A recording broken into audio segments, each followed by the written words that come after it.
I've been a human rights activist for almost 20 years. As a documentary filmmaker, I've been on the front lines of many of our nation's biggest scandals and protests. From that perspective, I've been an eyewitness to the rise and fall of numerous people-powered movements.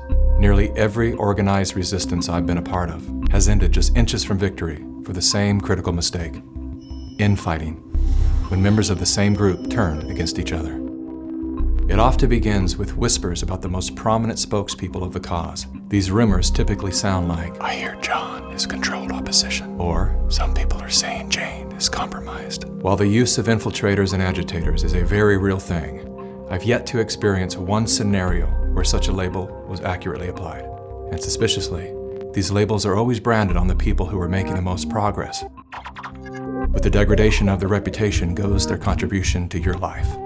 Prior to social media, people actually sat down to dialogue through their differences. Today, without solid evidence or sufficient inquiry, we go directly to our keyboards to vent our suspicions. Even after the rumor is proven false or simply fades away, some level of doubt and division always remains. This is all by design. Part of what allowed so many people to walk away from Assange was some of the Me Too allegations that had surfaced and that were ultimately discredited, stuck in people's minds. The voices of propaganda are masterful at this game. They knowingly run a false story, then retract it, knowing the lie will reach millions, but very few will see the correction. Amy Coney Barrett's religious faith is being called into question again. She belongs to this People of Praise group, which the Southern Poverty Law Center has labeled them a hate group. When I stated that People of Praise had been deemed a hate group, I just got them mixed up with another group. I conflated them. Okay. That happens, it's easy to do. In the words of former CIA Director William Casey, "We'll know that our disinformation program is complete when everything the American public believes is false." The planting of divisive rumors is one of the most common tactics used in psychological warfare. As the lies bloom, like worker bees, well-intended citizens pollinate the masses with poisonous disinformation. What the gossiping bees fail to realize is that they themselves are doing the work of controlled opposition. They are literally, unwittingly, working on behalf of the very forces they believe they are resisting. Again, all of this is by design. While we've all been distracted by the latest trends and tragedies, everything that has influence on our behavior has been infiltrated by an agenda to control our thoughts. Whether their goal is to make us purchase a product, vote for a political party, or submit to experimental inoculations, there are forces at work who understand the functionalities of your mind far better than you do. Their goal is total control. But because they are the few and we are the many, they can only achieve total control through the age-old tactic of divide and conquer. You're either with them or with us. Never before have we been so divided. Divided by politics, religion, nation, state, race, class, gender, and now, vaccine status.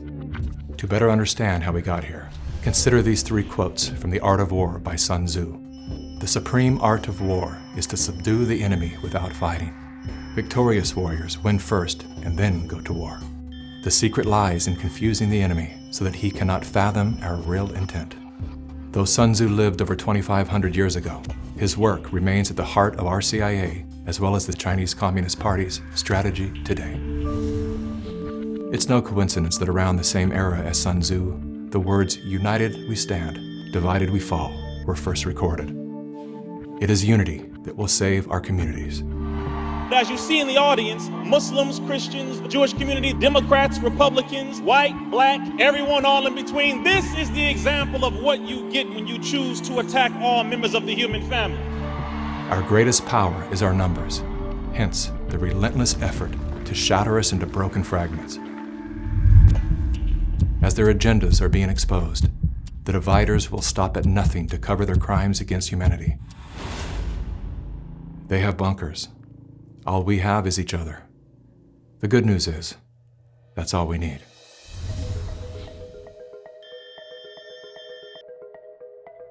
Though we are intrinsically interconnected, our minds are being wired to obsess on our differences. Contrary to social indoctrination, we do not have to be ideologically aligned to stand together. We don't even have to like each other. There is only one thing that we must agree on: that freedom is our birthright.